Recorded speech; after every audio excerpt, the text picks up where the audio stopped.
Assalamualaikum warahmatullahi wabarakatuh. Nama saya Muhammad Aiman Ramadan bin Akmal Nizam, belajar di Institut Kemahiran Mara Jasin Melaka, jurusan Diploma Teknologi Automotif Komersial. Pada hari ini saya akan menerangkan tentang sistem pacuan kenderaan kereta.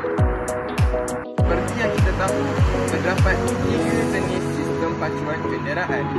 Yang pertama, sistem pacuan hadapan, iaitu front wheel drive.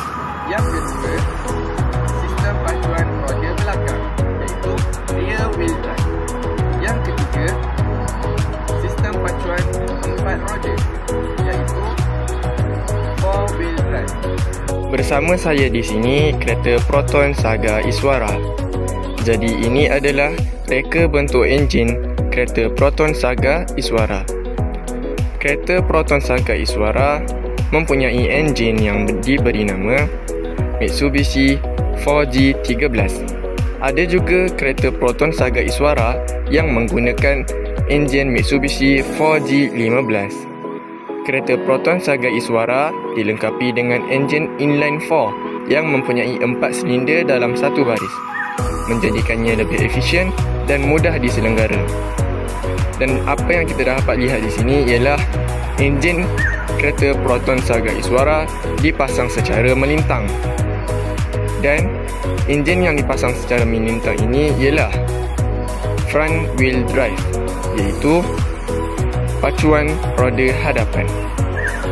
Pacuan roda hadapan ialah kuasa enjin yang diberi kepada roda hadapan, manakala roda belakang pula tidak mendapat apa-apa kuasa daripada enjin.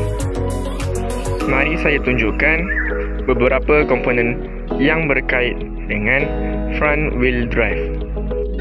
Jadi komponen yang pertama ialah rangkaian clutch.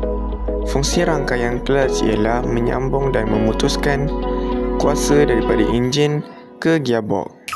Yang kedua ialah gearbox.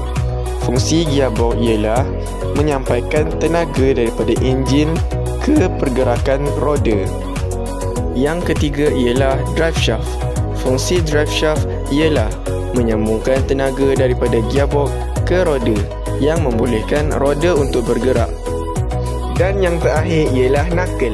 Fungsi knuckle ialah komponen yang menempatkan bahagian luar drive shaft dan membantu dalam kestabilan roda.